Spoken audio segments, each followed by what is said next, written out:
Avec Jenny. Donc, bonjour, Jenny Sheldon. Je suis la coordinatrice régionale pour la table santé qualité de vie de la Côte-Nord.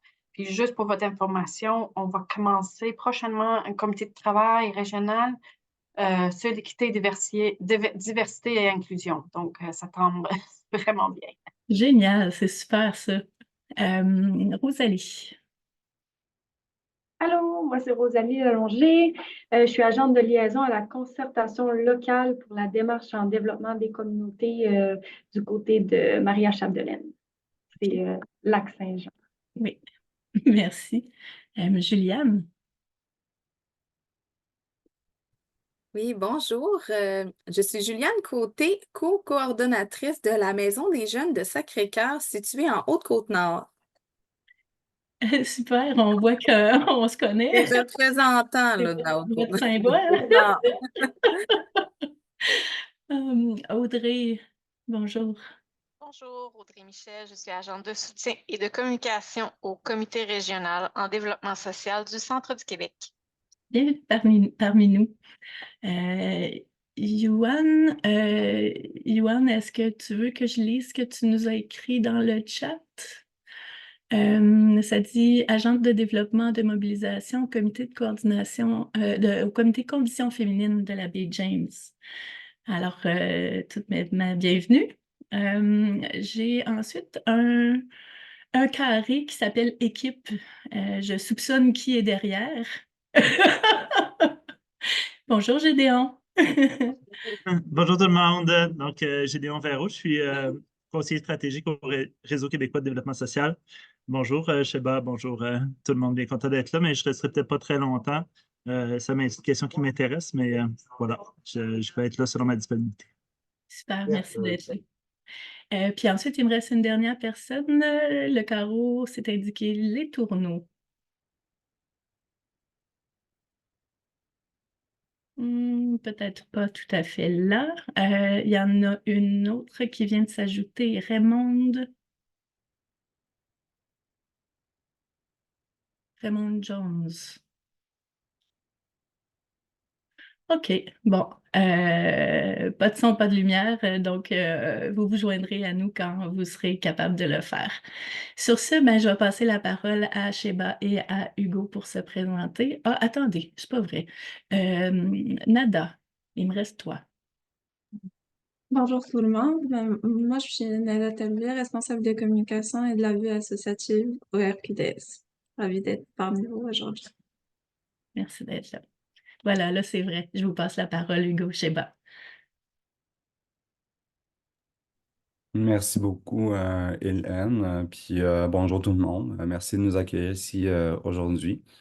Moi, c'est Hugo, ma collègue. Avec ma collègue, on travaille au Conseil québécois LGBT. Puis, vous le savez déjà, mais on va vous parler d'inclusion de personnes LGBTQIA2+, au municipal aujourd'hui. Je vais commencer avec un petit partage d'écran. On a préparé une présentation pour vous. Euh, Puis, juste, s'il vous plaît, me confirmer que vous voyez mon écran. Parfait. Alors, le webinaire d'aujourd'hui, il est structuré comme suit. On va quand même présenter très brièvement notre organisme, juste pour que vous sachiez qui on est, qu'est-ce qu'on fait, puis pourquoi on est là aujourd'hui, pourquoi on a approché le RQDS.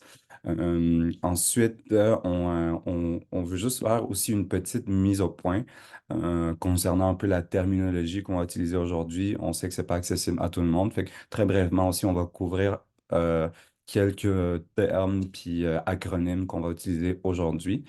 Ensuite, on va vous parler de pourquoi est-ce que c'est important pour les municipalités et les partenaires municipaux d'agir concernant l'inclusion des personnes LGBTQIA+. Et puis, on arrive vraiment au vif de notre présentation, qui on appelle ça des recommandations, mais vous pouvez penser à ça comme des exemples de gestes que les municipalités peuvent poser en développement social pour favoriser justement l'inclusion des personnes LGBTQIA+. On a prévu aussi, plus vers la fin, une période de discussion où on va pouvoir échanger par rapport à peut-être les défis que cela implique, que ce travail implique. Peut-être aussi votre expérience personnelle, si vous avez déjà travaillé sur ces sujets avec vos municipalités, vos MRC aussi peut-être, même niveau régional aussi, ou même si ça n'a pas été avec nos populations, mais peut-être vous avez fait un travail similaire qui ciblait d'autres populations, ben, ce sera le moment peut-être d'échanger entre nous. Puis euh, voilà. Puis on va vous montrer à la fin, à la toute fin, très rapidement aussi, quelques ressources qui pourraient vous intéresser si jamais vous voulez aller plus loin. Puis après ce webinaire, vous êtes très inspiré pour soit commencer, soit continuer le travail que vous faites déjà. Donc, sans plus tarder, je laisserai ma collègue Sheba peut-être présenter rapidement qui on est et qui est notre organisme. Oui, merci beaucoup, Hugo. Bonjour, bonjour tout le monde. Bonjour, Gédéon. Ça fait plaisir de te voir. Ça fait longtemps qu'on ne s'est pas vu. On se connaît, nous deux, sous d'autres cieux. Je vais vous parler un petit peu de notre organisme, de qui on est, comme Hugo disait, qu'est-ce qu'on fait comme travail. Nous sommes le Conseil québécois LGBT, ou simplement le Conseil, comme on aime souvent l'appeler, ça va plus vite. On est un regroupement de 70 organismes et collectifs LGBTQIA2+, répartis dans 15 sur 17 régions administratives du Québec. Pour l'instant, on n'a pas encore de membres dans les régions de la Côte-Nord et du Nord du Québec juste parce que la mobilisation est en train de se construire encore dans cette partie-là. Donc, on n'a pas encore de représentation d'organismes membres là-bas. Et ça fait maintenant 30 ans qu'on existe, 30 ans qu'on existe en tant qu'espace de concertation, en tant que regroupement d'organismes. Et justement, parlant de concertation, c'est une de nos stratégies phares. Donc, nous, on offre un espace de concertation pour bâtir des solidarités entre nous et entre nos membres et pour faciliter aussi la prise de position collective via diverses instances auxquelles nos membres sont invités à participer. Parce que la plupart de nos membres aussi sont des organismes qui donnent des services. Nous, à la différence, on offre vraiment plus un espace de concertation, on offre de la représentation et on fait aussi dans la défense collective de droit plein de choses que nos membres n'ont pas nécessairement les ressources ou le temps ou l'énergie de faire. Donc, grâce à notre espace privilégié, en fait, dans l'écosystème communautaire québécois, nous agissons comme interlocuteurs politiques pour justement apporter les revendications de nos membres au sein des instances politiques, que ce soit fédérales, que ce soit provinciales, et depuis peu aussi municipales, avec qui nous avons souvent des conversations. En plus de la représentation politique, nous soutenons également le milieu communautaire LGBTQIA2+, avec des gestes concrets qui sont posés dans le cadre de différents projets que que nous menons, qui est justement aujourd'hui le projet qui nous a amené à contacter le RQDS, le projet des municipalités inclusives, qui nous a permis de développer des outils, des bonnes pratiques, des apprentissages qu'on va pouvoir vous partager aujourd'hui. Donc, il y a eu ce projet-là, puis il y a aussi d'autres projets plus spécifiques qui concernent peut-être plus les enjeux d'itinérance, de violence sexuelle et conjugale, ou encore d'architecture et d'urbanisme, toutes les ressources on a développées récemment, qui seront, je pense, disponibles sur notre site web très bientôt. Fait que si jamais ce sont des choses qui vous intéressent, vous pourrez regarder sur notre site web, puis à partir de là, vous aurez plus d'infos. Ou sinon, on laissera aussi notre adresse courriel. Vous pourrez nous contacter si jamais vous avez besoin de plus d'infos après cette présentation ou sur d'autres projets dont on ne parlera pas aujourd'hui. Ce projet, pour revenir au projet des municipalités québécoises inclusives, comme on l'annonçait, nous a permis de développer des outils, de développer des ressources et on a pu compter sur la contribution de regroupements municipaux comme par exemple QMQ ou l'Association des directeurs généraux des municipalités du Québec ou encore le ministère des Affaires municipales et de l'Habitation qui nous ont accompagnés là-dedans au travers de leur expertise dans le cadre de comités consultatifs pour justement construire ces outils-là et ces apprentissages-là qu'on va commencer à vous partager bientôt. Je vais passer un petit peu je vais passer la parole à mon collègue Hugo, qui va nous faire une petite mise au point avant de continuer les conversations. Hugo, est-ce que... Oui, merci Shema. C'est dans le cadre de ce projet qu'on a justement publié notre guide pour des municipalités québécoises inclusives.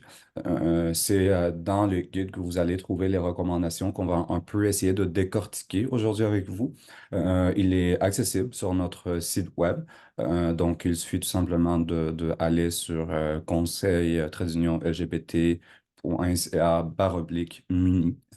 On va vous le laisser dans le chat si vous voulez. Puis voilà, donc sans plus tarder, on peut justement, tantôt j'ai parlé d'une petite mise au point. Donc juste quelques termes qui pourraient revenir ou peut-être pas tout le monde est à l'aise. Euh, Juste un peu en rafale. Donc, quand on va parler d'orientation sexuelle, on va parler de l'attirance qu'une personne peut ressentir envers d'autres personnes, comme par exemple, il y a des personnes hétérosexuelles, bisexuelles, homosexuelles, etc. Le sexe assigné à la naissance, qui est assigné généralement par des médecins en observant les organes génitaux externes, par exemple puis qui est souvent assigné en fonction de deux catégories, c'est-à-dire masculin ou féminin, puis qui ne doit pas être confondu avec le genre, qui est une notion sociale et culturelle qui décrit les attentes, les rôles, les comportements qui sont associés au fait d'être un homme ou une femme. Ensuite, pour l'identité de genre, c'est le genre auquel une personne s'identifie. Je pense qu'on en entend beaucoup parler ces temps-ci dans la nouvelle. Fait que j'irai pas plus là-dedans. Mais grosso modo, c'est une perception interne que l'on a de soi-même. Euh, Puis, quand l'identité de genre d'une personne ne correspond pas au sexe qui a été assigné à la naissance, ben, c'est là qu'on va parler d'une personne qui se dit trans, par exemple. Euh, Au contraire, si le genre correspond au sexe assigné à la naissance, ben, dans ce cas-là, on a une personne cis. Euh, Sinon, ah oui, puis juste comme à titre d'observation, le mot trans n'est pas un substantif, mais un adjectif. Donc, il faut juste éviter de dire un trans, une trans, des trans. On dit plutôt une personne trans ou des personnes trans. Et puis, enfin, pour ce qui est de l'expression de genre, ben, c'est tout simplement comment une personne va extérioriser son genre. Par exemple, à travers les vêtements, les choix, la coiffure, le maquillage, langage corporel ou sa voix. Est-ce que tu voulais reprendre, Sheba, pour expliquer l'acronyme? Oui, on voulait aussi faire un petit point sur l'acronyme qu'on utilise pour parler de nos communautés, car en fait, c'est une question qu'on nous pose souvent. Quel est le bon acronyme et est-ce qu'il existe un bon acronyme? Premièrement, il faut savoir que le fameux acronyme LGBTQ, LGBTQIA+, LGBTQIA+, etc., euh, il n'y a pas vraiment de bon acronyme. Même nous, on ne s'entend pas là-dessus. Il n'y a pas de bon acronyme. Ce qu'il faut retenir, c'est que quand on utilise, quand vous vous adressez, excusez pour le bruit de fond, ce qu'il faut retenir, c'est quand vous adressez à une communauté, ça va être important d'utiliser le bon acronyme. Par exemple, lorsque vous parlez aux personnes trans, ça va être important de mentionner les personnes trans dans cette conversation-là. Mais juste, comme je disais, j'ai été un petit peu déconcentrée par le bruit de fond, mais ça va. Alors, il n'y a pas de bon acronyme et on voit de plus en plus l'acronyme DSBG qui est utilisé dans les conversations, ce qui veut dire diversité sexuelle et pluralité des genres pour inclure un peu toutes les communautés. Donc, si c'est plus facile pour vous, on vous suggère d'utiliser cet acronyme-là. C'est d'ailleurs quelque chose qu'on voit de plus en plus dans les politiques, dans les plans d'action, dans les communications, et qu'on veut s'assurer de parler aux gens en les incluant dans le langage. Alors, on suggère aux gens d'utiliser l'acronyme DSPG pour un petit peu inclure tout le monde. Sinon, s'il faut décortiquer l'acronyme un peu, L pour les lesbiennes, G pour les gays, bisexuels, B pour les bisexuels, trans pour les personnes trans, le Q pour les personnes queer, le I pour les personnes intersexes, A pour asexuels et le tout spirit à la fin.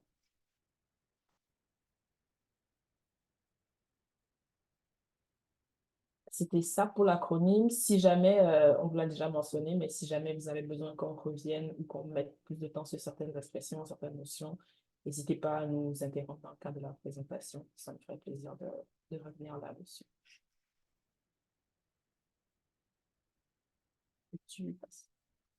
Merci beaucoup, Hugo. Maintenant, je vais vous parler un petit peu de l'importance de l'engagement au niveau municipal. Je suis sûre que c'est des choses que vous savez déjà, mais on aime bien revenir sur ça étant donné que les municipalités sont en fait le gouvernement de proximité, le palier politique qui est le plus proche de la population et qui assume en fait des responsabilités qui ont un impact, qui va avoir des impacts sur la vie quotidienne des gens. On parle par exemple de la collecte des déchets, le transport en commun, les installations, etc., etc. On voit par ailleurs que les municipalités assument de plus en plus de responsabilités sociales et sont désormais invitées à se mobiliser autour d'enjeux tels que la diversité, l'inclusion ou d'autres sortes d'enjeux qui ne leur étaient peut-être pas réservés dans les précédentes années. Les municipalités aussi, mais on demande aussi aux tables de concertation, aux comités intersectoriels de pouvoir se prononcer, de pouvoir accompagner aussi diverses organisations dans la mise en place de ces stratégies-là. Une chose aussi qu'on a remarqué un petit peu quand nous, on faisait les consultations pour la rédaction de cet outil-là, c'est que les enjeux étaient vraiment différents, effectivement, d'une région à une autre. Dans certaines régions, on va nous parler, par exemple, d'exode rural de la population, surtout des jeunes, vers les centres qui sont plus urbains parce que c'est plus, il y a plus de services là-bas, ils se sentent plus représentés, ils se sentent mieux là-bas, fait qu'ils vont quitter leur région d'origine pour aller vers ces centres urbains. Dans d'autres régions, l'enjeu, c'est vraiment plus travail à une attractivité régionale afin d'encourager en fait les familles ou les personnes qui arrivent nouvellement à pouvoir s'y installer. Donc, de plus, même si on observe que l'exode rural des jeunes est à la baisse comparativement au début des années 2000, il ne faut pas oublier que ce phénomène est en fait plus important chez les jeunes LGBTQIA2+, qui choisissent de s'installer en fait dans les grands centres urbains pour diverses raisons. Ce qui va nous conduire un petit peu au prochain point pour parler un peu de statistiques, de qu'est-ce que ça représente en ce moment de manière générale lorsqu'on parle des personnes LGBTQIA2+.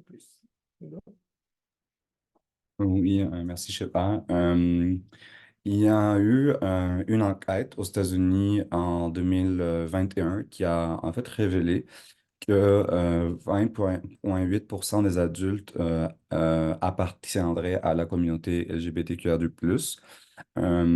En fait, c'est une enquête qui a été menée par génération, tout simplement.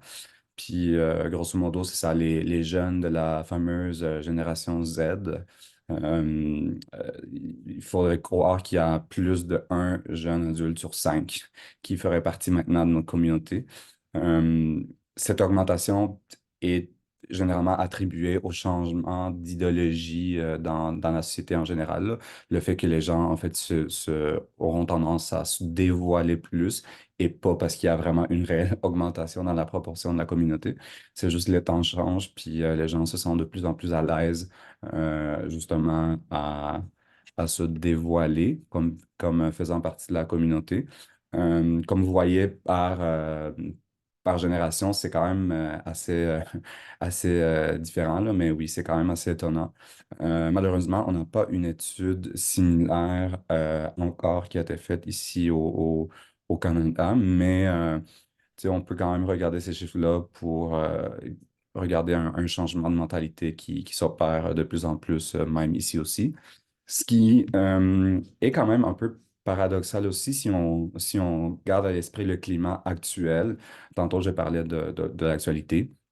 Mais on est vraiment à l'heure actuelle dans un contexte de montée de la haine anti-LGBTQIA2+. Puis on le voit de plus en plus avec la multiplication depuis quelques mois des discours haineux qui vont cibler surtout les personnes trans et non-binaires et qui sont pas vraiment sans rappeler les discours homophobes qu'on entendait dans les années 70.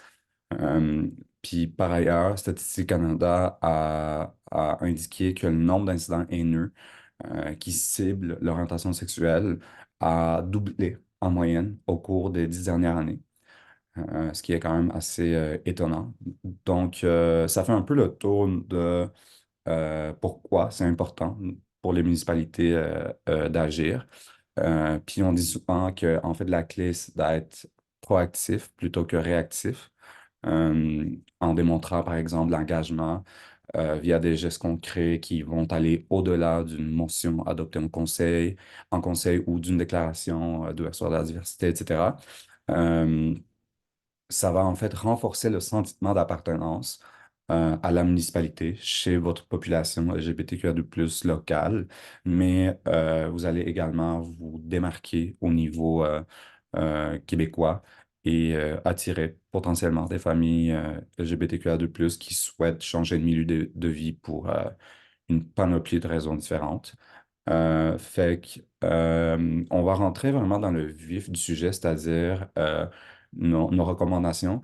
Puis vous pouvez les prendre un peu juste comme des exemples, c'est-à-dire on vous dit pas genre faites ci, faites ça absolument, mais juste comme pensez-y comme des exemples des choses qui sont à la portée des municipalités, puis qui peuvent vraiment comme faire une différence pour nos communautés, nos populations. Puis comme Shebal l'a dit, oui, c'est vrai que les besoins et les réalités sont pas les mêmes de région en région. Puis c'est pour ça aussi qu'on aura une petite discussion après cette section, juste vraiment pour peut-être vous entendre parler, puis peut-être si vous voulez parler, par exemple, d'enjeux régionaux, ça nous fera plaisir de vous entendre et d'échanger là-dessus. Mais ici, c'est ça, on a recensé des pratiques qui peut-être se faisaient déjà ici au Québec, peut-être ailleurs. On a un peu regardé aussi ce que se faisait un peu dans la francophonie en général. Puis on a compilé ça, on l'a adapté au contexte québécois, puis on les a incluses dans notre guide. Aujourd'hui, on va vous présenter seulement 2 types de recommandations parmi les 5 types qu'on a dans le guide. On va vous parler des recommandations transversales, puis des recommandations en développement social, vu que, ben voilà, on est ici avec le RQDS. Donc, on trouvait que c'était à propos. Mais si jamais ça vous intéresse d'aller lire, par exemple, sur aménagement ou sur ressources humaines, ben, je peux, je ne peux que vous encourager à aller consulter notre guide de bonnes pratiques. Fait que sans plus tarder, est-ce que tu voudrais y aller, je sais pas? Oui, je vais parler d'une recommandation qui est transversale, qui fonctionne à la fois avec la municipalité, mais avec les comités, les tables de développement, les tables de concertation, etc.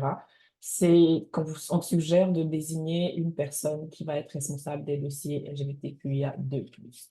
Fait que le travail de ces personnes-là va être de veiller au suivi de ces dossiers-là et aussi permettre à ce que lorsqu'on veut parler, quand des organismes comme nous, ou comme des organismes LGBTQIA de manière générale, ou tout autre organisme va vouloir adresser ces enjeux-là, ben, il va y avoir une personne à qui on va pouvoir parler de ces enjeux-là. Parce que ce qui se passe, c'est que tout le monde est débordé, tout le monde porte tous les dossiers. Et quand on adresse une interrogation, une demande qui est en lien avec un enjeu spécifique qui tombe dans la cour de personne, ben, personne ne s'en occupe vraiment. Fait que ce qu'on suggère ici, c'est d'avoir une personne qui est désignée pour porter ce dossier-là, qui pourrait être un contact dans l'organisme pour tout ce qui concerne les enjeux LGBTQIA2+.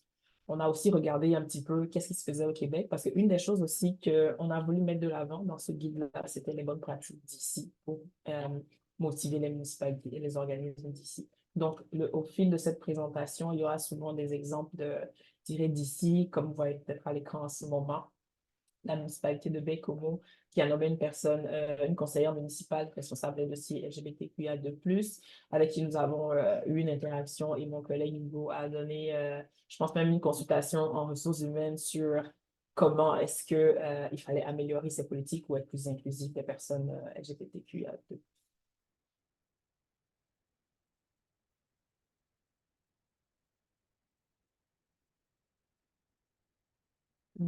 Deuxième recommandation, on vous suggère de sensibiliser et former les personnes travaillant dans le milieu municipal aux réalités des communautés LGBTQIA+. Hugo, est-ce que tu veux y aller ou tu veux? Oui, je peux aller. Oui, ici, en fait, quand on va parler d'activités de sensibilisation et de formation, ce qui est vraiment important de retenir, c'est qu'il s'agit d'un processus continu.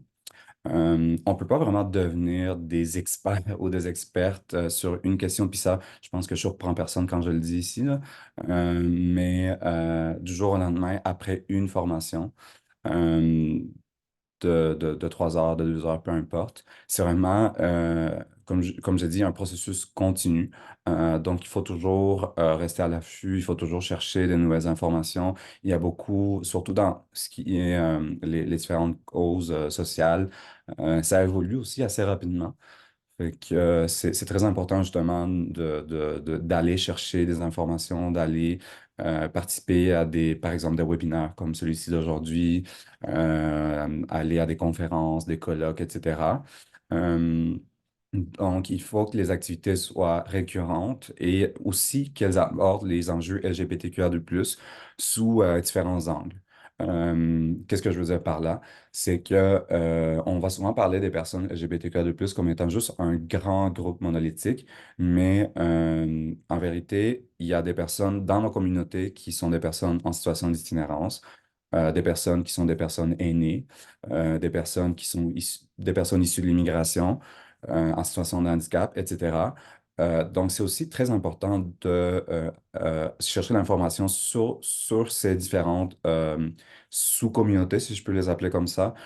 Donc, par exemple, des formations sur l'itinérance et les personnes LGBTQIA2+, ou les discriminations LGBTQ-phobes en milieu sportif, par exemple, ou les défis auxquels font face les personnes LGBTQ+, en milieu de travail, par exemple. Euh, donc, là-dessus, le Conseil québécois LGBT a créé un répertoire en ligne en fait, qui contient les activités de formation et de sensibilisation qui sont données par les organismes membres du Conseil. Euh, mais nous allons revenir là-dessus un peu plus tard dans la présentation. Mais voilà, tout ce qu'il faut retenir, c'est procédure continue. Ensuite, On suggère également de mobiliser des outils pour avoir une vue d'ensemble des enjeux auxquels font face les populations LGBTQ+, dans votre milieu, comme par exemple l'approche intersectionnelle, l'analyse différenciée selon le sexe, ADS, ADS+, et etc. Je vais prendre un petit moment ici pour faire un petit point sur l'approche intersectionnelle, qui est en fait une notion qui est issue du féminisme noir et particulièrement des recherches en droit de Kimberly Crenshaw, à qui on attribue cette approche-là. Donc, elle fait référence à la manière dont les sources de discrimination se chevauchent et se renforcent mutuellement. Par exemple, une femme noire n'aura pas la même expérience de racisme qu'un homme noir, ou encore une femme noire n'aura pas la même expérience du sexisme qu'une femme blanche. Il faut partir du postulat qu'on a tout le monde plusieurs identités qui se croisent et qui font que nous sommes la personne que nous sommes. Ainsi, nos expériences sont constituées d'une multitude d'interactions qui interagissent entre elles et qui font qui nous sommes et qui fait que nous allons avoir des expériences parfois plus difficiles, parfois plus compliquées ou plus faciles par rapport à certains phénomènes sociaux. Je vais prendre un petit moment et également parler d'une petite anecdote qui est arrivée en 1976 et qui a été comme un petit peu le déclic ou le commencement de cette réflexion sur l'approche intersectionnelle. En fait, il s'agissait d'une femme noire qui avait postulé pour un poste chez General Motors et qui a porté plainte pour discrimination raciale et sexiste. Donc, selon la Cour, elle ne pouvait pas prétendre être victime de discrimination basée sur le sexe, puisque de nombreuses femmes étaient à l'emploi chez General Motors dans ce moment-là. Et elle ne pouvait pas non plus être victime de racisme, puisque de nombreuses personnes noires y travaillaient déjà. Donc, on se demandait qu'est-ce qu'elle réclamait au juste, en fait. Dans les faits, une femme pouvait être employée comme secrétaire chez General Motors en ce moment-là si elle était blanche, alors que les hommes noirs pouvaient obtenir un emploi sur le plancher de l'usine. Donc, ni les emplois occupés par les personnes noires, ni les emplois occupés par les femmes blanches n'étaient accessibles aux femmes noires, puisqu'elles n'étaient ni hommes ni blanches. Donc, cette histoire montre un petit peu le milieu ou les intersections supplémentaires que certaines personnes doivent vivre, au travers desquels elles doivent naviguer en face de tous ces problèmes sociaux-là. Donc, c'est en se basant sur cette approche intersectionnelle de Kimberly Crenshaw, comme je disais, qui permet de comprendre où se trouve cette personne exactement par rapport aux différents enjeux sociaux. Une des choses aussi auxquelles un des arguments auxquels on a été souvent confronté dans le cadre de cette démarche-là et que je pense que vous serez aussi confrontés dans le cadre du travail sur les questions d'inclusion, égalité, diversité, ce sera qu'on vous dira souvent que ben, on traite déjà tout le monde de la même façon.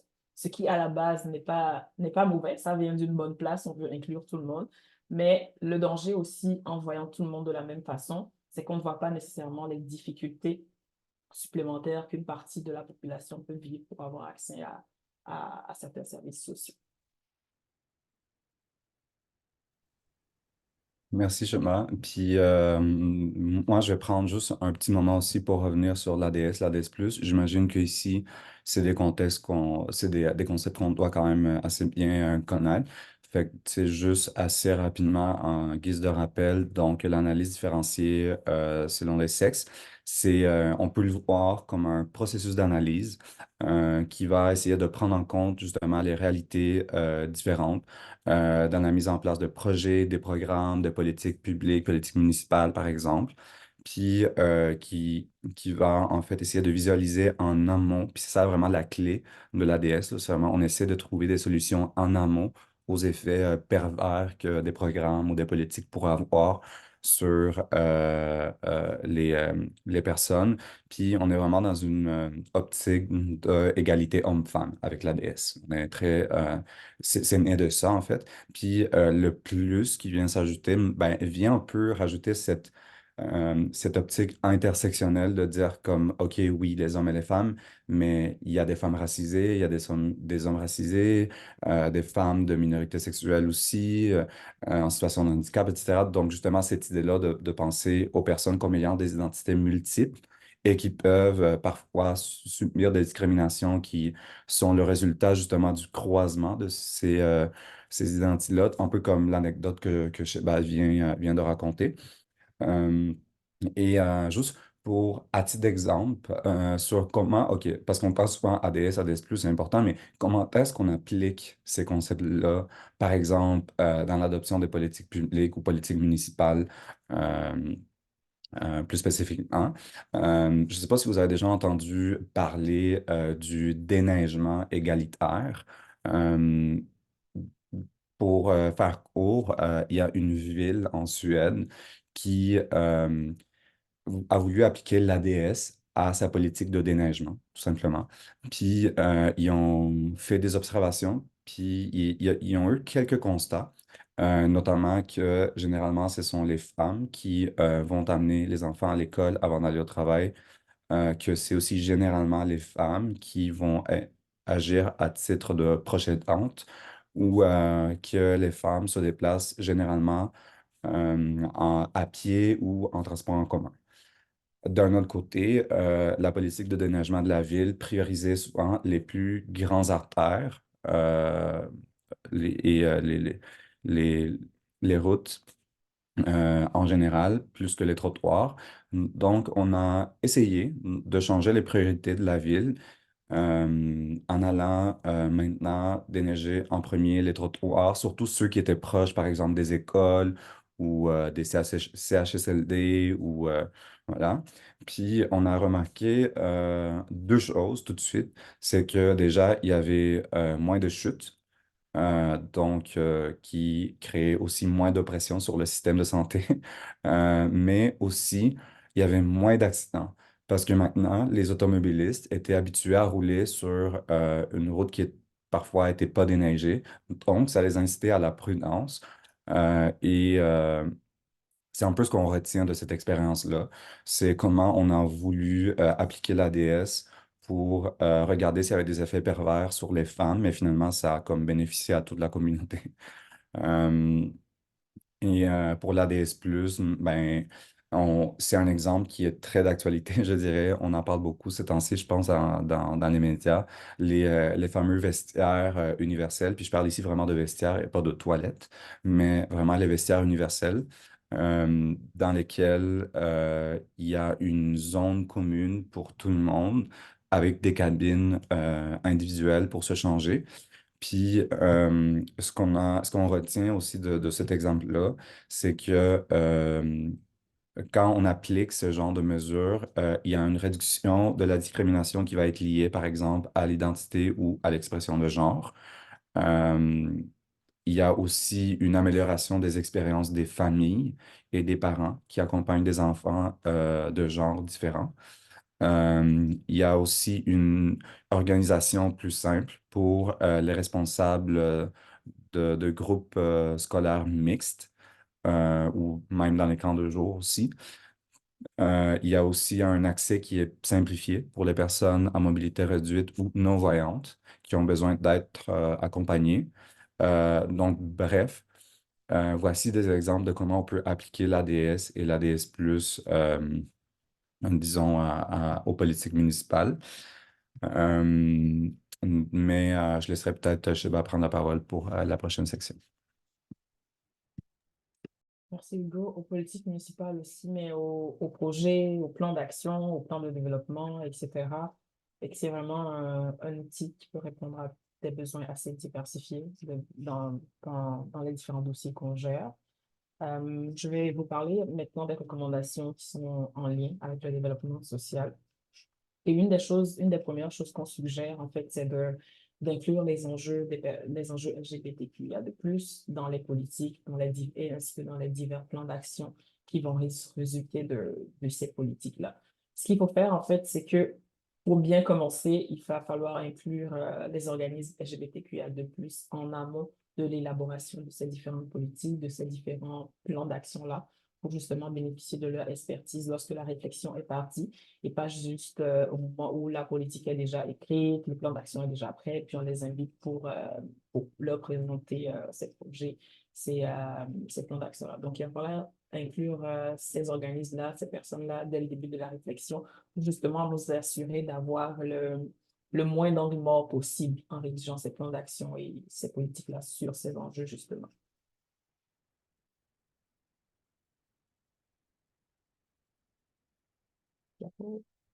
Oui. Ensuite, on recommande aussi de créer des liens privilégiés avec les organismes de votre région en valorisant leur expertise. Puis, je dis ça parce que les organismes LGBTQIA+ du Québec ont des champs d'expertise qui sont très variés et parfois très spécifiques aussi. Euh, Vous allez trouver des organismes qui vont, oui, agir plus en santé sexuelle. On a des organismes qui vont vraiment être spécialisés en tout ce qui est sensibilisation, démystification. D'autres organismes qui vont être plus, par exemple, services aux personnes trans ou aux familles LGBTQ. En tout cas, vous voyez qu'il y a quand même une grande diversité, même dans l'écosystème communautaire LGBTQ+ au Québec.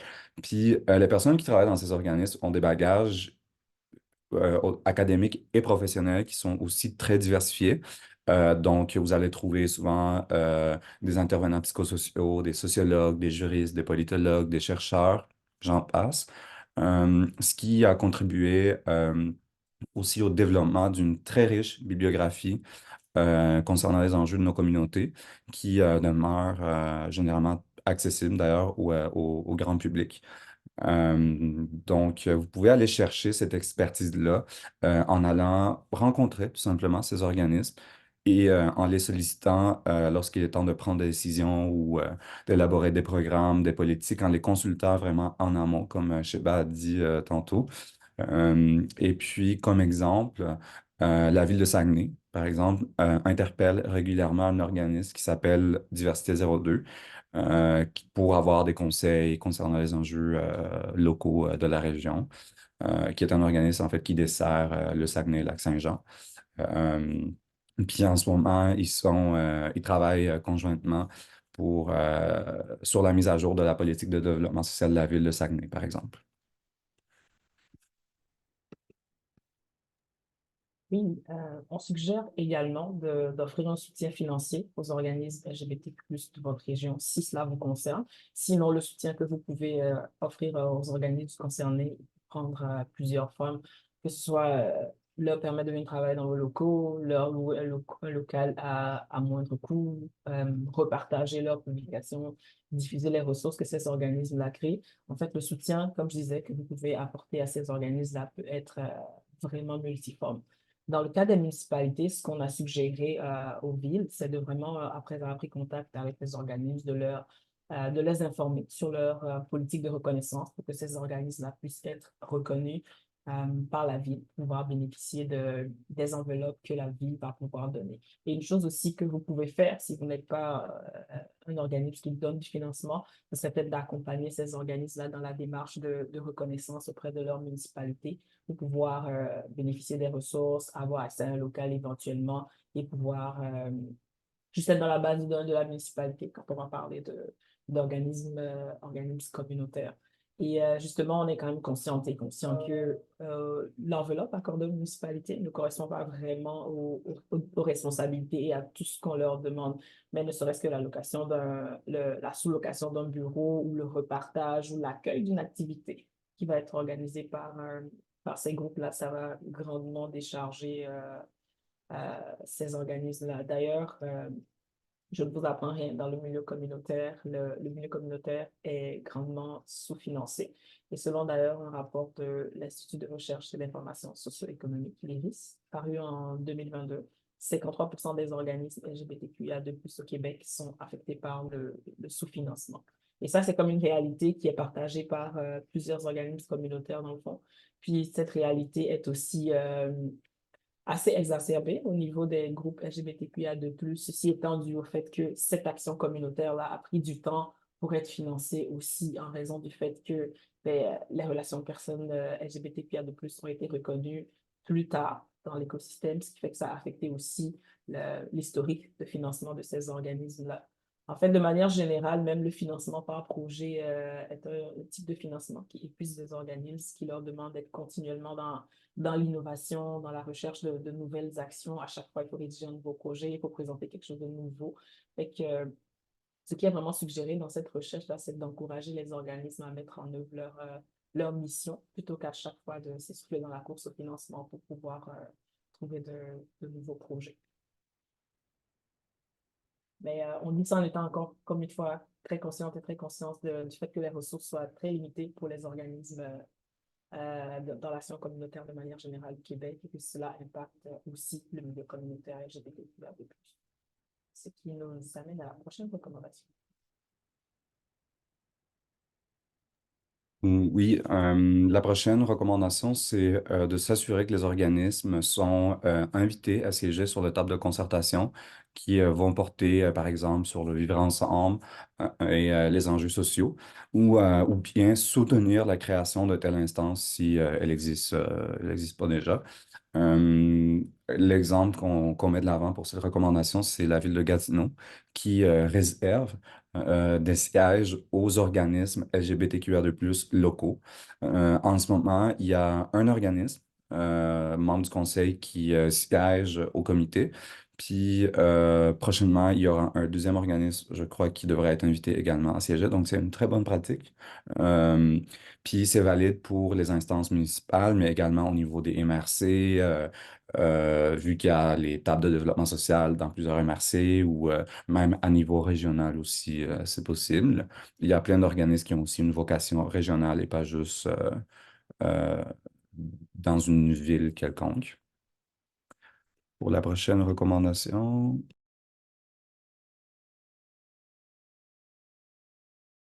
Oups. Est-ce que j'étais en train de parler? J'étais sur mute.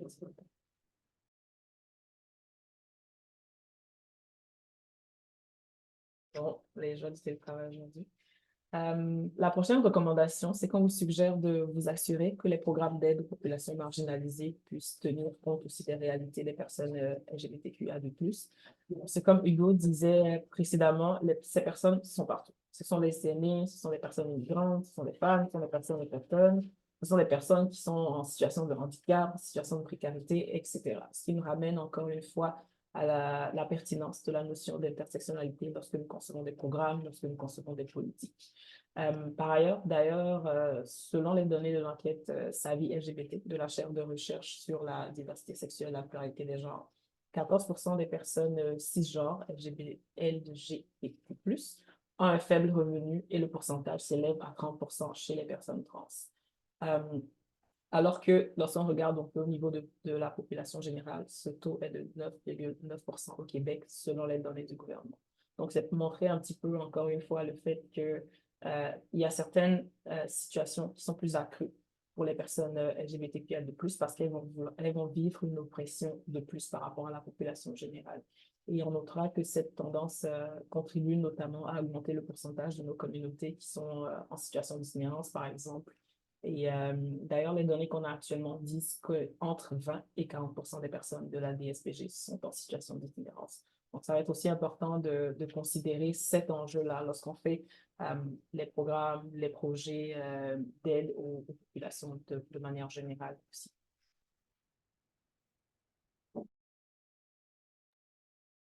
Oui, une autre recommandation, c'est de rendre les enjeux LGBTQIA2+, plus visibles dans l'espace public via, par exemple, des campagnes de sensibilisation, des événements culturels, éducatifs, des débats, des projections, etc., pour informer le reste de la population sur les questions en lien avec la DSPG et prévenir les discriminations.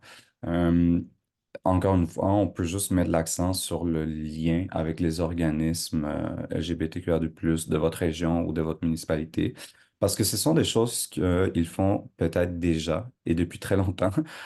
Donc, juste leur offrir aussi de nouveaux canaux pour justement faire connaître tout ce travail-là qu'ils font déjà et sensibiliser la population at large, c'est déjà une très bonne chose. Et puis pour la prochaine, Oui, pour la prochaine, on suggère de poser des gestes symboliques. Ça peut avoir l'air de rien, mais ça démontre de l'ouverture, ça démontre de la solidarité envers les personnes LGBTQ+. Et une partie de ces gestes symboliques-là peut être à l'idée du drapeau le 17 mai pour souligner la Journée internationale de lutte contre l'homophobie et la transphobie. D'ailleurs, encore une petite anecdote, cette journée a été partie par la Fondation Émergence qui a créé en 2003 la première journée nationale contre l'homophobie. Depuis, cette journée a été reprise partout dans le monde, ça a été relayé, et cette journée est réservée en ce moment à la solidarité envers cette lutte-là. Et donc, comme je disais, ça peut avoir l'air de rien, mais c'est vraiment un geste de soutien fort qui peut être posé pour accompagner justement cette lutte-là et démontrer de l'ouverture. Donc, on a aussi regardé un petit peu au niveau des municipalités qui ont levé le drapeau l'année passée.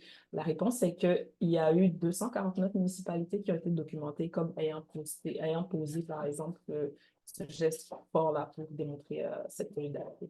On remarque aussi que de plus en plus, c'est quelque chose qui se fait dans les villes, dans les organisations. Ça va être la levée de drapeau pour les municipalités, mais au niveau des organisations, des tables, ça peut être un petit communiqué, une petite déclaration ce jour-là aussi pour démontrer de l'ouverture et, comme je disais, de la solidarité envers ces luttes-là.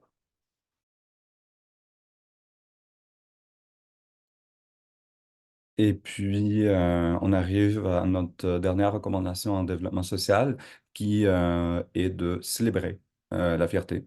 Parce que oui, nos communautés font face à plusieurs enjeux qui sont pas toujours le fun de vivre, mais il faut quand même aussi célébrer qu'on est toujours là et voilà. Vous pouvez collaborer avec les organismes locaux ou même régionaux pour organiser des activités, des spectacles, des conférences. C'est une très belle opportunité aussi pour travailler justement tout ce qui est sensibilisation, information de la population. Puis on voit de plus en plus qu'il y a aussi des festivals de la fierté régionaux. Donc ça, c'est très cool. À titre d'exemple, il y a la fierté des Hautes-Laurentides qui vient d'être partie. Il y a Fierté Charlevoix qui a vu le jour l'année passée, je crois. Puis il y a Fierté Baie des Chaleurs également. Donc juste à titre d'exemple, vous voyez, ça commence de plus en plus le concept de fierté régionale. Et puis, voilà, comme je dis, c'était la dernière recommandation en développement social. C'est une énumération qui est non exhaustive, évidemment, mais c'est juste des exemples de choses qu'on peut faire au niveau municipal pour favoriser l'inclusion de nos personnes. Évidemment, il y a plein d'autres choses qu'on peut faire.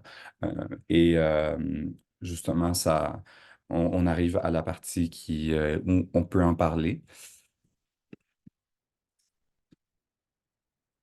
Oui, merci beaucoup, Hugo. On sait que ça fait beaucoup de choses qu'on on vous a partagées aujourd'hui, beaucoup de réflexions. On aimerait aussi vous entendre sur comment est-ce que vous voyez tout ça, quels sont éventuellement les défis que vous voyez dans la mise en œuvre de ces recommandations-là. Est-ce qu'il y a des choses sur lesquelles vous voulez qu'on revienne un petit peu plus en détail? Comment est-ce que cela résonne pour vous de manière générale?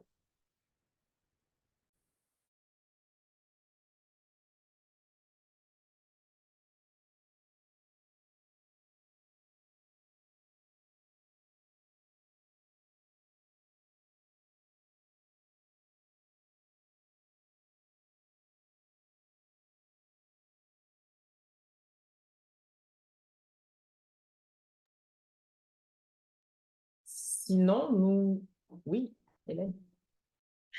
Comme j'avais comme envie de lancer la discussion, moi j'ai une expérience dans une autre vie en Alberta où j'ai passé plusieurs années et puis j'ai constaté parce que là-bas il y a beaucoup d'immigration francophone et que les francophones puis les anglophones sont plutôt séparés. À cause de la langue, là. Fait qu'il y a vraiment une communauté francophone dans laquelle vient cheminer, vivre la communauté d'immigrants. Et j'ai constaté à plusieurs reprises des difficultés à intégrer ou à accepter les personnes de la communauté LGBTQ à cause de la culture. Il y a encore plusieurs pays dans le monde où c'est discriminé fortement, même c'est parfois puni de mort que de faire partie de ces communautés-là. Et ça venait se traduire dans le comportement de ces gens-là qui avaient cette culture-là. Tu sais, on se départit pas de notre propre culture comme on veut, là. Fait qu'il y avait des préjugés qui étaient enracinés très profonds chez beaucoup de gens. Et je me demande comment au Québec vous vivez avec ça. Est-ce que c'est une réalité que vous voyez aussi? Parce que je sais il y a toute la question religieuse là, hors Québec, au Canada, qui est très importante. Puis ça vient jouer là-dessus aussi. Fait que je me demande, la situation au Québec est-elle sensiblement la même?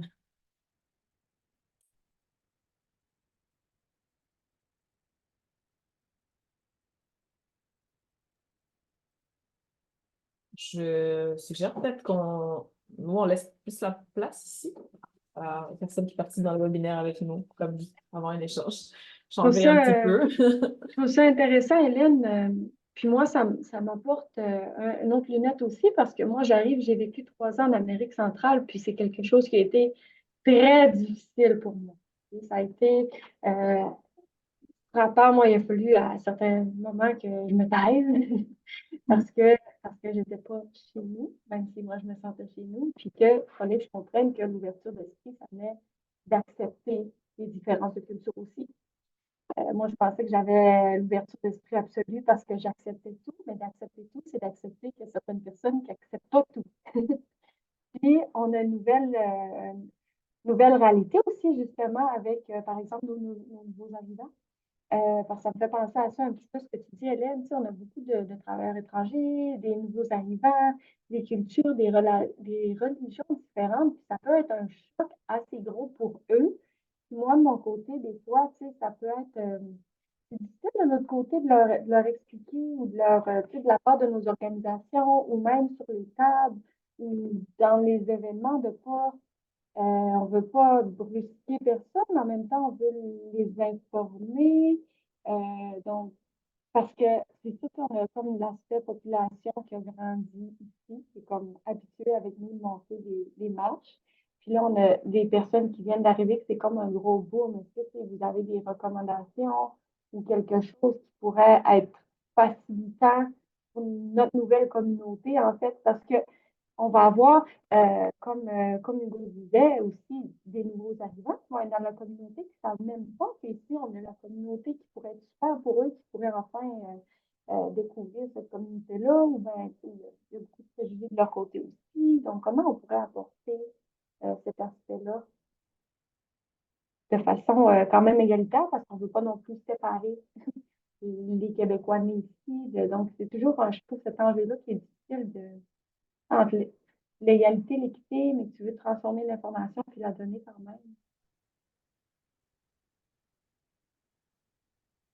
Euh, merci. Comment tu voulais qu'on procède, Hugo? Veux-tu qu'on fasse par série de questions ou on y va du petit bloc?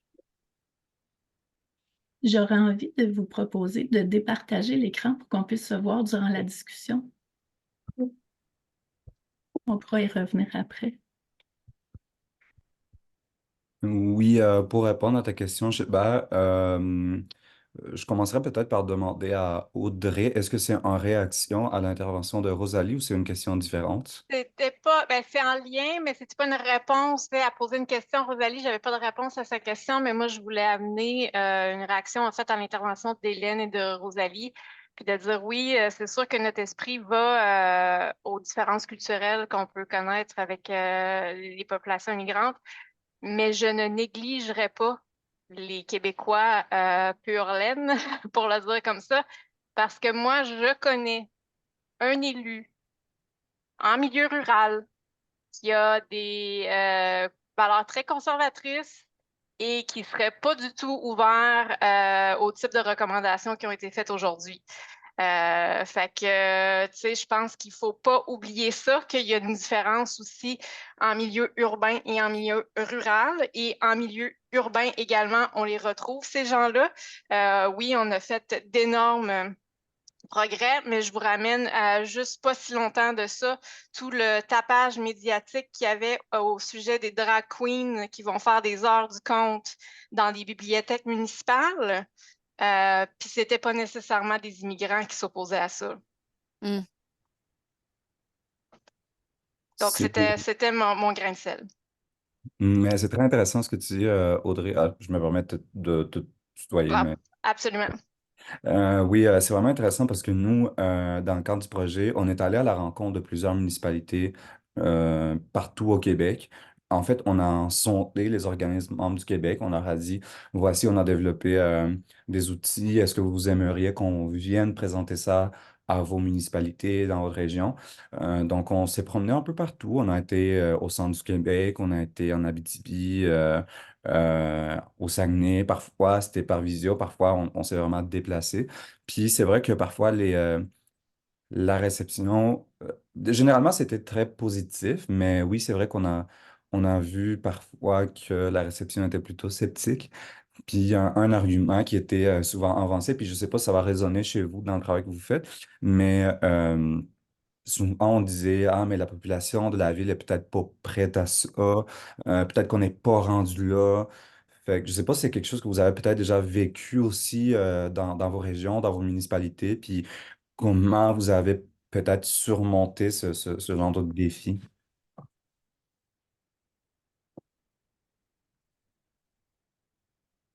Ben, comment surmonter ce genre de défi, je peux pas nécessairement me prononcer parce que j'ai pas nécessairement été impliquée, mais tu sais, je pense effectivement qu'il y a un côté, ben, tu sais, quand je donne l'exemple, mais la population, c'est ça. Tu sais, quand on voit que la population s'oppose aux heures du compte dans les bibliothèque municipale, puis qu'il y a un discours, on ne se le cachera pas, qui circule comme quoi que ben, justement l'approche intersectionnelle, la DS+, c'est pour essayer tu sais, qu'il y a il y a des gens qui sont carrément opposés à ça, là, puis qui vont le brandir haut et fort, puis eux sont vocaux.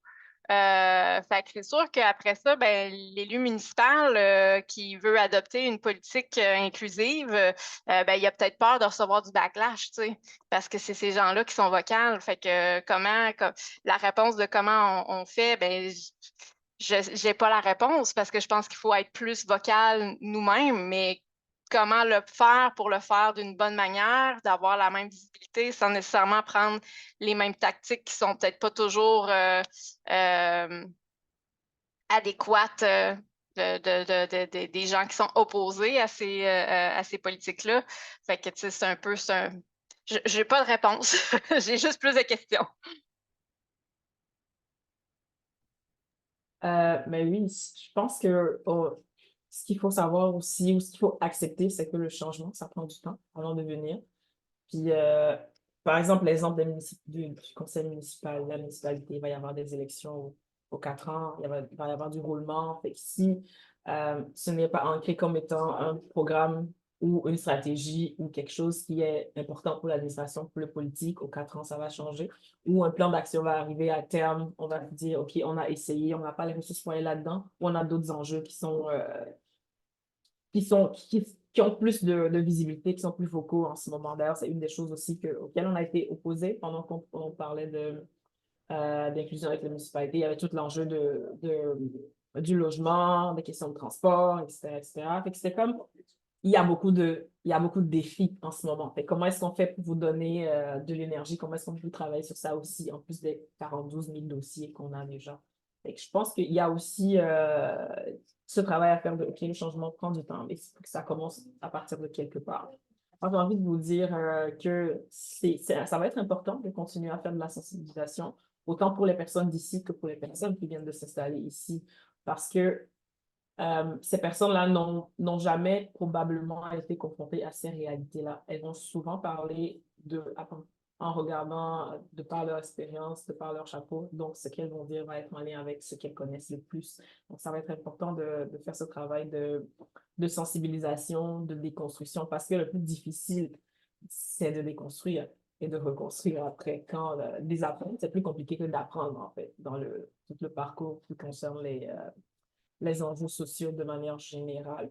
Et en fait, ça me rappelle une petite anecdote qu'on nous a racontée aussi quand on était à la ville de Chicoutimi pour faire une présentation, justement en lien avec l'histoire le scandale qu'il y a eu lorsque la drag queen a fait l'heure de lecture du conte.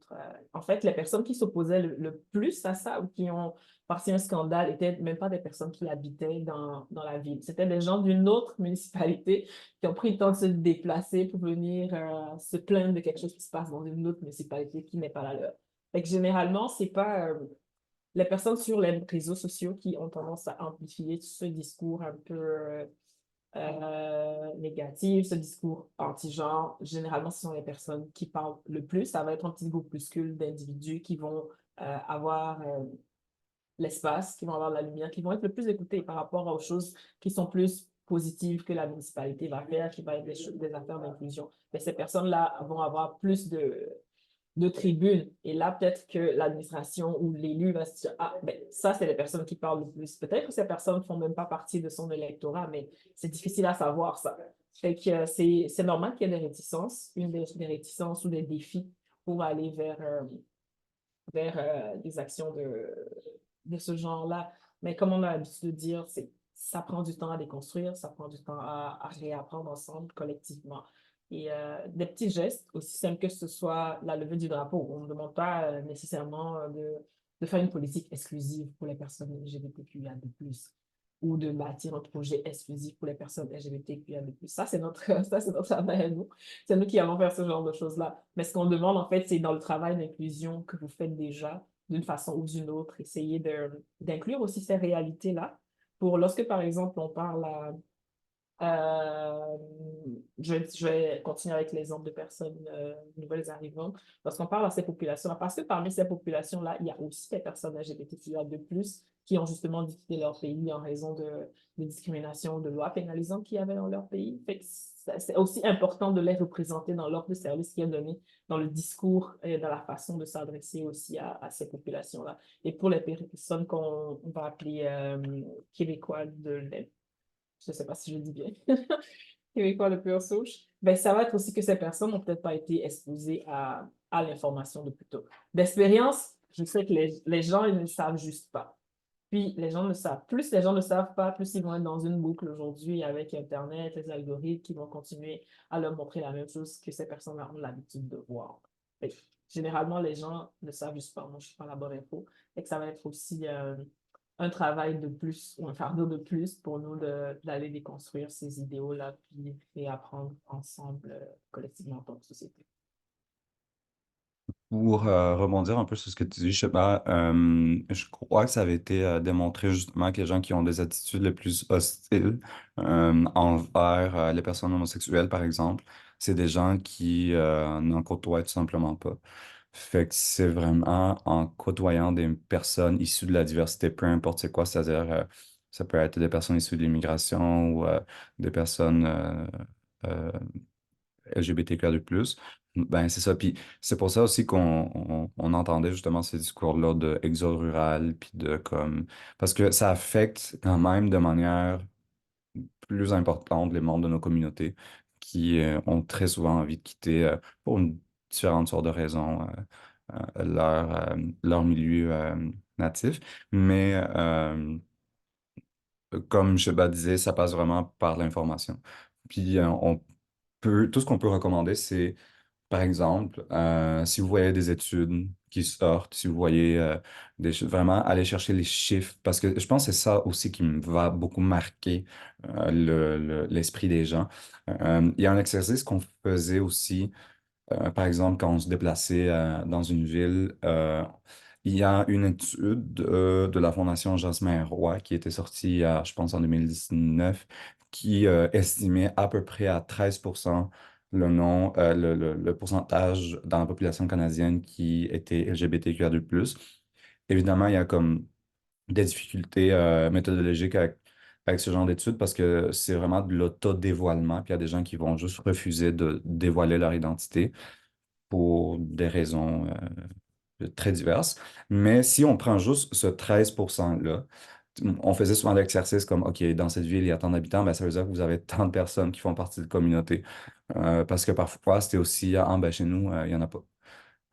Ou parfois, c'est le genre de discours aussi qui peut sortir. Puis juste pour le plaisir, pendant que je vais parler, j'ai regardé dans le centre du Québec, en 2021, il y avait 250 000 personnes, ce qui veut dire 32 500 personnes LGBTQIA+, si on prend ce 13%, ce qui est quand même non négligeable. Euh, donc, juste aller chercher des chiffres comme ça, puis les montrer, je pense que ça marque quand même l'esprit. Ou comme les chiffres qu'on vous a présentés aujourd'hui par rapport à la précarité, par rapport à l'itinérance, etc. Je pense que c'est déjà une bonne façon de dire comme, ben, c'est des enjeux réels, puis c'est des gens qui, voilà, qui vivent, il y a des gens qui existent puis qui vivent ces réalités-là. Euh, Est-ce qu'il y avait d'autres questions, peut-être d'autres interventions? Je vois je suis désolé, je ne suivais pas trop le chat. Il y a quelqu'un qui a demandé, peut-on dire personne DSPG ou c'est plutôt une personne issue de ou membre de et pour la communauté? En fait, on va dire une personne de la DSPG, donc une personne de la diversité sexuelle et pluralité des genres. Et pour communauté, je ne dirais pas que l'acronyme DSPG est utilisé avec le mot communauté, vu que quand on parle de communauté, il y a quand même une implication les gens s'y reconnaissent puis s'y rattachent. Euh, un peu comme on réclame l'appartenance à ça. Puis DSPG, c'est quelque chose qu'on va souvent trouver dans les milieux de la santé ou même dans les milieux politiques de plus en plus. Mais ça va être vraiment plus quelque chose de descriptif. Fait que je sais pas si ça répond à la question. C'est Tania qui a posé la question. Je sais pas si ça répond à la question. Euh, mais oui, on va dire personnes de la DSPG, les personnes de la DSPG. I guess que issu de la DSPG fonctionne aussi, mais personnes de la DSPG. Et pour communauté, je dirais d'aller avec les différents acronymes qu'on connaît, là, LGBT, LGBTQ+, LGBTQIA2+. Comme on a dit, il n'y a pas vraiment de bon acronyme, là. Ça dépend vraiment de à qui vous parlez. Juste pour l'anecdote, c'est vraiment cocasse. Une fois, il y a quelqu'un qui avait publié, je ne sais pas si c'était un article de journal ou où est-ce que je lu ça, mais quelqu'un qui disait les hommes LGBTQ+. On s'entend que les hommes lesbiens, ça marche pas vraiment. Fait que c'est pour ça qu'on dit qu'il faut juste faire attention de quelle population on vise et à qui on parle. Mais oui, vous pouvez tout simplement dire les personnes de la DSPG à telle municipalité ou voilà. Il y a une étude qui a été faite dans le milieu de l'autisme, ça s'appelle Diversité de parole. Puis c'est intéressant de comparer les façons que les personnes autistes veulent être nommées versus les parents, la famille et les professionnels de la santé et des services sociaux. Puis, tu sais, la communauté autistique se réapproprie énormément le terme, donc autiste, communauté autistique. Alors, c'est pour ça que je voulais comme faire un parallèle pour voir comment vous prononciez là-dessus. Donc, de ce que je comprends, est-ce qu'on peut dire une communauté autistique ou une communauté LGBTQIA2+, mais pas nécessairement une personne, tout comme on dirait pas une personne sur le spectre de l'autisme chez nous, en tout cas ben, en autisme. Pas nécessairement. C'est ça. Les gens ne veulent pas être sur le spectre ou avec le spectre. Oui, une personne LGBTQIA2+, ça fonctionne pas vraiment vu que comme Oui, on a toutes les identités oui. qui sont représentées. Euh, donc, ouais, non, ça fonctionnerait pas, mais on peut dire, ben, si on sait que la personne, c'est une personne homosexuelle, ben, on peut dire les personnes homosexuelles, les personnes gays, etc. Mais oui, pour communauté, ça va être plus l'acronyme ou les acronymes. Puis, on a aussi remarqué qu'il y a de plus en plus tendance à dire plutôt que la communauté, les communautés, parce que on a quand même beaucoup de dissidences à l'intérieur même de nos communautés. Comme Sheba a dit tantôt, on n'est pas toujours d'accord tout le monde sur tout. C'est aussi un des rôles du conseil, là, justement, de donner une place à nos différentes communautés pour s'asseoir ensemble, puis essayer de trouver un dénominateur commun. Mais peut-être qu'il va y avoir une communauté dans une région du Québec, par exemple, qui va dire une chose qui va contredire ce qu'une autre communauté dans une autre région du Québec a déjà dit. Euh, on observait avant beaucoup, c'est peut-être un peu moins le cas, mais tu pourrais me contredire, je sais pas, aussi cette rivalité-là à Montréal, reste du Québec, euh, que je pense qui n'est pas propre aux communautés LGBTQIA+, mais ça va au-delà de nos communautés, je pense. Mais c'est ça, c'est pas rare que vous allez entendre des membres de nos communautés se prononcer et dire des choses qui se contredisent parfois. Si je peux me permettre, dernière intervention, dans le monde de la santé mentale ou de l'autisme, on demande, en fait, c'est un peu la même chose, je pense, dans votre communauté, c'est de dire, de demander à la personne comment elle souhaite être nommée. Donc, en fait, ça part de là. Après ça, ça peut varier, puis il faut juste respecter comment la personne veut qu'on parle d'elle. Exactement. Oui, Hélène. Oui, ben, je m'excuse de poser une autre question, là. Qu'en est-il de l'écriture inclusive? C'est une vraie question. Est-ce que vous avez des recommandations à cet égard-là? Comment, dans quel milieu? Quelles sont les références, les sources? Voilà. Je sais pas si tu voulais aller chez Bar ou si tu veux que j'y aille. Je peux peut-être commencer puis tu bâtiras là-dessus. Mm. Oui, on a des ressources qu'on peut partager. Une des ressources justement qu'on a trouvées en écrivant ce guide, c'était le guide de rédaction inclusive de l'UMQ qui est en ligne, qui propose un outil de rédaction épicène. Sinon, il y a aussi un thème d'utile, je ne me rappelle plus, la ville de Trois-Rivières qui a aussi un guide d'écriture inclusif. Toutes des choses que vous pourrez utiliser qui sont plus faciles pour vous dans votre contexte, dépendamment du champ de travail que vous êtes en train de. Oui, en fait, je vais profiter de ce petit moment parce que la toute dernière section avant la fin de la présentation, puis je sais pas combien de temps il nous reste, là, mais je pense que c'est le moment propice pour en parler. On voulait vous parler aussi de quelques outils complémentaires, mais si vous voulez, on peut comme continuer la discussion par la suite, là. Euh, Ce que je vais faire, c'est je vais vous montrer où vous pouvez trouver nos outils, puis le genre d'outils comme celui que Sheba vient de nommer. Il est disponible là-dessus. Donc, je vais juste partager à nouveau mon écran. Vous me direz si vous le voyez.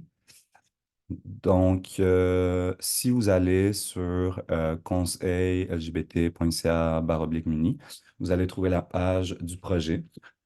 Donc, vous allez trouver le guide qu'on a écrit avec toutes nos recommandations. D'ailleurs, pour ce qui est de l'écriture inclusive, ça fait partie des recommandations, mais c'est plus dans la section communication. Comme aujourd'hui, on s'est vraiment attardé sur tout ce qui était développement social. Il y a des outils aussi pour les citoyens, citoyennes, si jamais ça vous intéresse. C'est un outil qui explique un peu c'est quoi le monde municipal, c'est quoi les pouvoirs dans le conseil, la terminologie, des conseils pour intervenir ouais, au conseil municipal, etc. Ensuite, il y a des affiches. Et voilà, on arrive aux outils. Donc, ça, c'est des outils auxquels on fait référence dans le guide. Donc, dans le guide, on va renvoyer les gens vers le site pour justement ces outils complémentaires-là. Donc, il y a ADS, ADS+, les ouvrages, matériel de sensibilisation. Donc, si je descends, donc voilà, il y a le guide de rédaction épicène de l'EMQ qui est là. Si vous cliquez, ben, ça va vous le montrer. Ça va ouvrir le PDF tout de suite. Sinon, dans autres liens utiles, il y a un lien que je trouve vraiment sympathique. C'est le catalogue dont j'ai parlé au tout début. Donc, le conseil a créé un catalogue pour répertorier les activités de formation et de sensibilisation qui vont être offertes par les organismes membres du conseil. Donc, si on clique dessus, ça ressemble à ça. Le site s'appelle Inclusion LGBTQ2+. C'est très original. Si vous glissez vers le bas, donc, vous allez voir une carte interactive du Québec. Admettons, vous êtes au Saguenay-Lac-Saint-Jean, donc vous cliquez là-dessus. Puis ici, vous allez avoir les formations qui vont être offertes au Saguenay-Lac-Saint-Jean et ça va dire quel organisme. Ça va souvent dire la langue, la durée, s'il y a des frais, c'est adapté pour quel milieu, etc. Donc, vous allez trouver toutes les différentes formations. Parce que nous, au conseil, on ne fait pas de formation en milieu de travail. C'est vraiment quelque chose que c'est plus les organismes membres du conseil qui vont faire. Donc, vous voyez ici violence sexuelle, transidentité, etc. On peut essayer, par exemple, avec Mauricie. Encore une fois, même principe. Normalement, il va y avoir les formations qui vont s'afficher. Voilà. Donc, Gris Mauricie Centre du Québec, qui va faire des formations également. Donc, voilà, c'est valable pour toutes les régions du Québec. Puis, j'arrête le partage d'écran là pour revenir à la conversation. Oups. Voilà, donc Tania. Tania a partagé un guide intéressant dans le chat aussi. Oui, c'est ça. Je voulais vous dire, celui-là, c'est celui fait par l'UQAM. Peut-être un petit peu plus récent que celui. Oui, c'est ça, 2021 plutôt que 2019. Mais je vais aller consulter le vôtre de l'UMQ. Ça m'intéresse beaucoup aussi. Ce que j'aimais dans celui de l'UQAM, c'est qu'il intègre aussi l'inclusivité et l'accessibilité des personnes qui vivent avec différents types de handicaps. Comme par exemple les gens dyslexiques, pour qui ça peut être difficile d'avoir le point médian ou, tu sais, où le point médian peut ne pas être lu par un système qui lit les appels ou les textes pour les personnes sourdes. Donc, c'est ça. Donc, je trouvais ça bien d'avoir cette réflexion-là. Mhm. C'est juste de le garder à l'esprit. Donc, Mhm. Puis juste à titre de clarification, on fait souvent aussi la distinction entre ce qui est écriture inclusive et écriture épicène, oui. l'écriture épicène, en fait, c'est un type d'écriture inclusive. Donc, on dit qu'il y a différents types d'écriture inclusive. Par exemple, comme tu as mentionné, le point médian qui va être souvent utilisé pour montrer les formes masculines et féminines en même temps. Parfois, il y a les doublets, donc on va dire les citoyens et les citoyennes ou les citoyennes et les citoyens, peu importe. Euh, on n'a pas vraiment on vous recommande pas d'utiliser l'un ou l'autre spécifiquement. Ça va être vraiment selon le contexte aussi, à qui vous parlez, de qui vous parlez, encore une fois. Je dirais par contre l'avantage de l'écriture épicène, c'est que souvent ça va alléger aussi le texte. Donc au lieu de dire les citoyennes et les citoyens, ben, on peut dire la population. Et voilà, c'est court, c'est concis, on sait à qui on s'adresse, etc. Donc, il y a des avantages et des désavantages pour différents types d'écriture, mais je dirais l'épicène, c'est généralement très, très bien. Faut que j'apprenne sur le français simplifié ou simple. En tout cas, bref, j'ai déjà entendu cette notion-là pour, par exemple, les personnes qui vivent avec une déficience intellectuelle ou des choses comme ça. Donc, j'ai l'impression que l'écriture épicène serait une meilleure avenue pour quand on parle d'intersectionnalité. Mhm. Est-ce qu'il y avait d'autres interventions sinon? Ou est-ce qu'on pourrait avoir un time check, Hélène? Il est présentement 14h23, donc il nous reste environ une demi-heure. D'accord.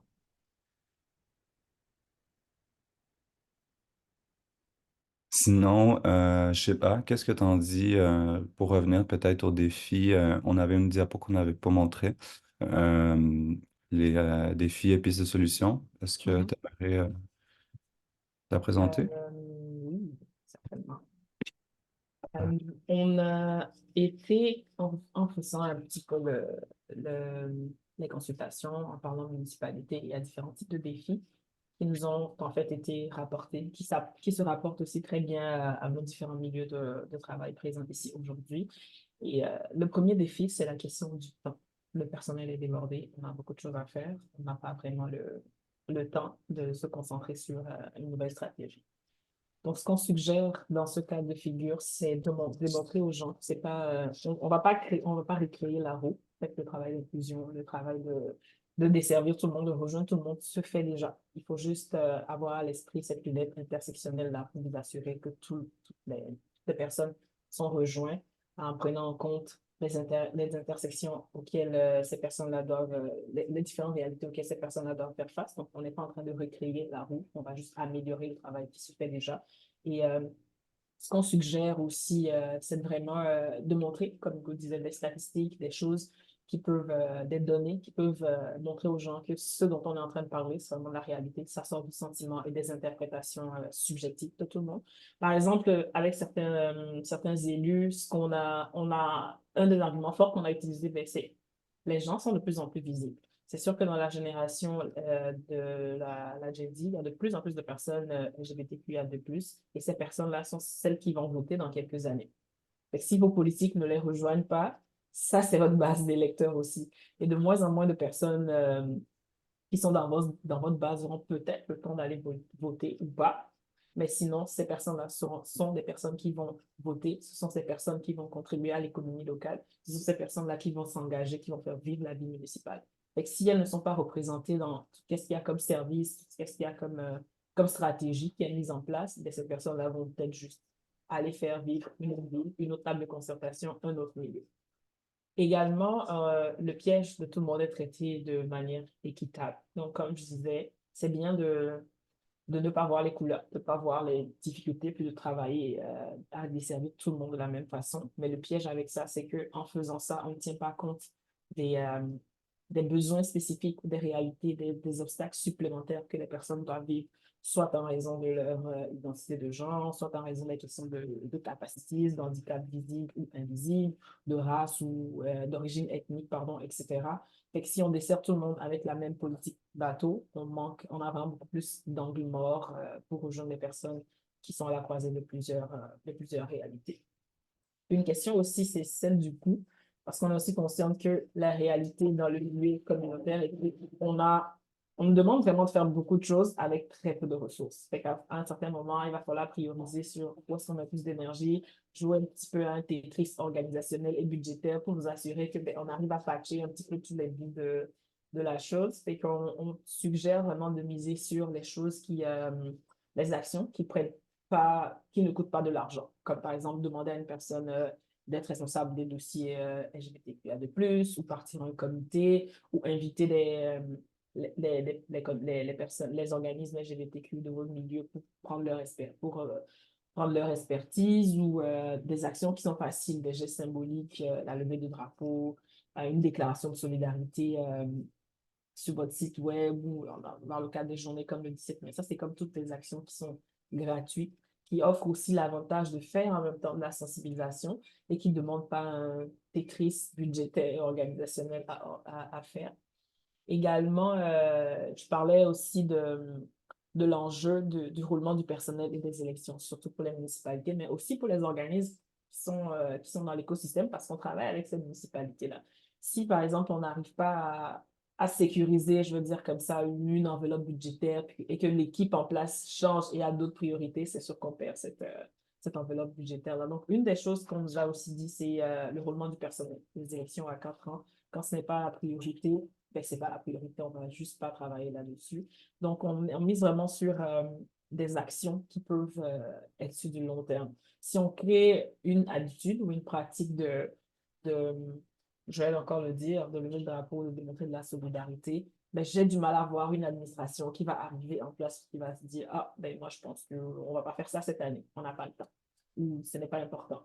Et c'est comme tous des gestes qu'on suggère d'être aussi conscient du fait que ça prend du temps à déconstruire puis à reconstruire ensemble, comme c'est collectivement. Être patient dans le changement, ça prend du temps. Ça va se faire à coup de petits gestes de sensibilisation, de conversation, d'inclusion par-ci et par-là. Et ça va se faire aussi avec des outils comme on s'est partagé aujourd'hui dans le cadre de cette conversation. Ça va se faire avec des formations qui sont données le plus souvent que c'est possible pour vous d'avoir accès à ces ressources-là. Le mieux c'est parce que, comme on disait, on ne sort pas d'un webinaire d'une formation puis on devient une personne alliée tout de suite. Ça prend du temps, ça prend plusieurs formations pour y arriver. Je pense que c'était pas mal tout au niveau des défis. Qu'est-ce que vous en pensez? Est-ce que vous en voyez d'autres ou est-ce qu'il y en a d'autres qui sont survenus dans le cadre de votre travail quant à l'inclusion des personnes LGBTQ+ dans vos programmes et dans vos actions? Merci.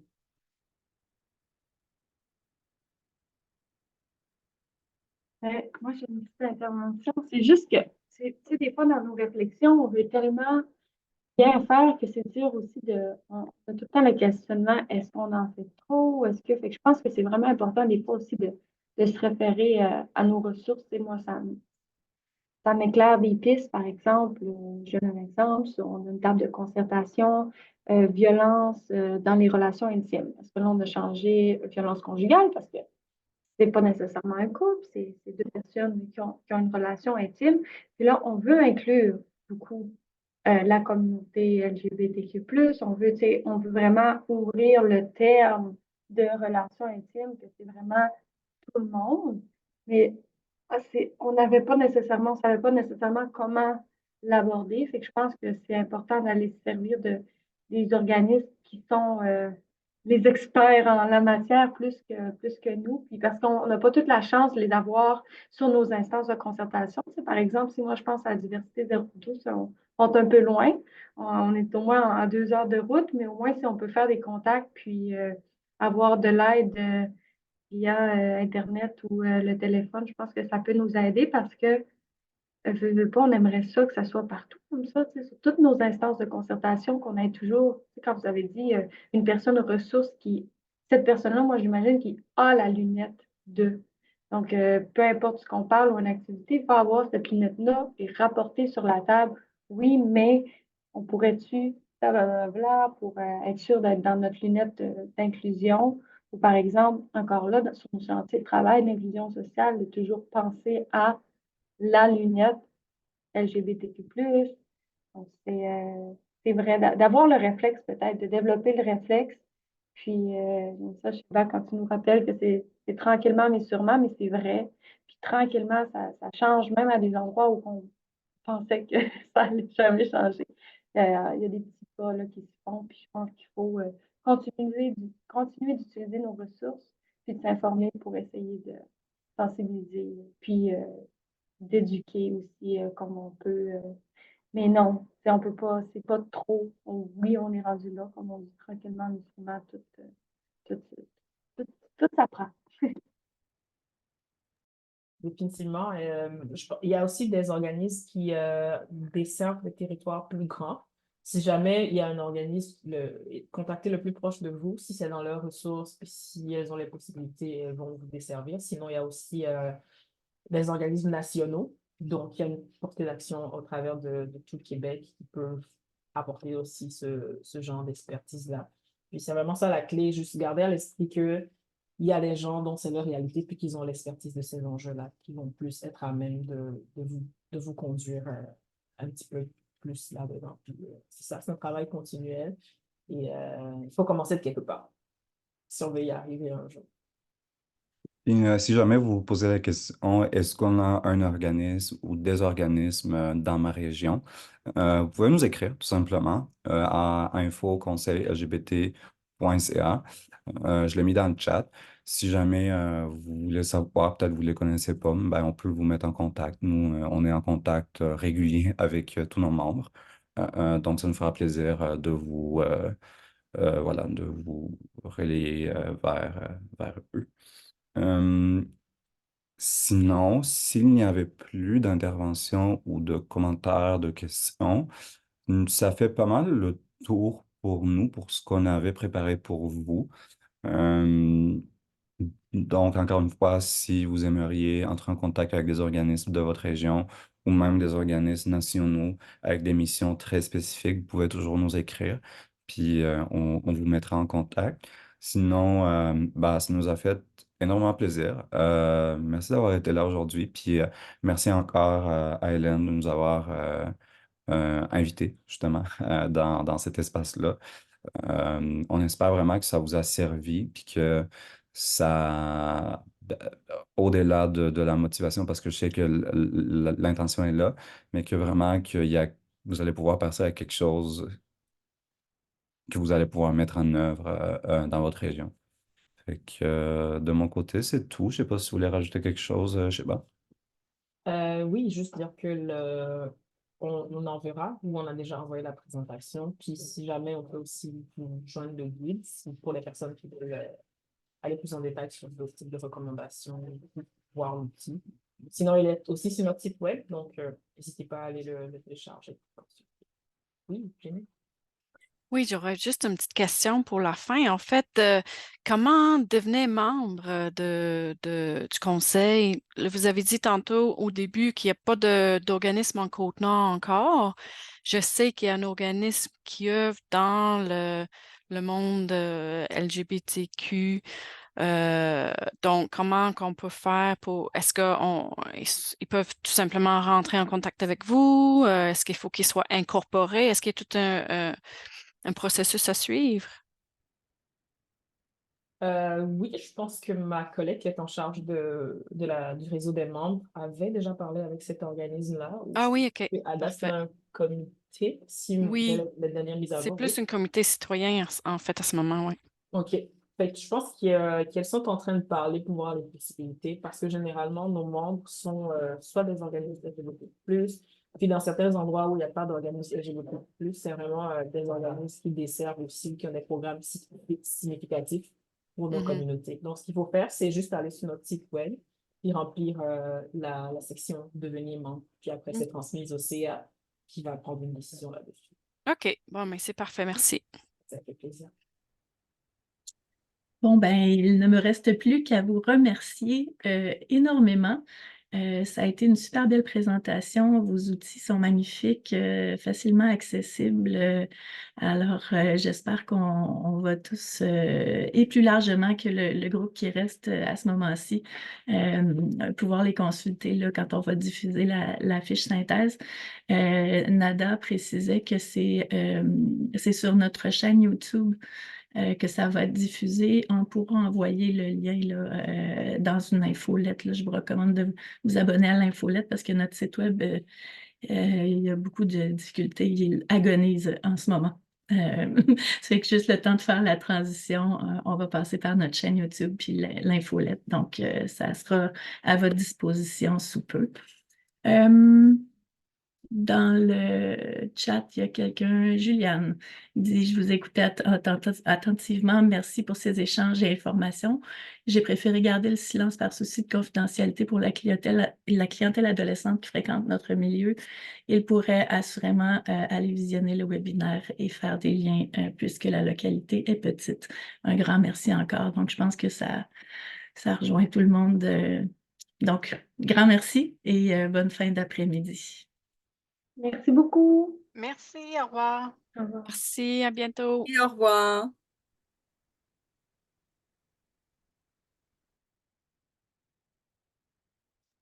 Bon, ça a bien été. Bravo. Oui, bravo.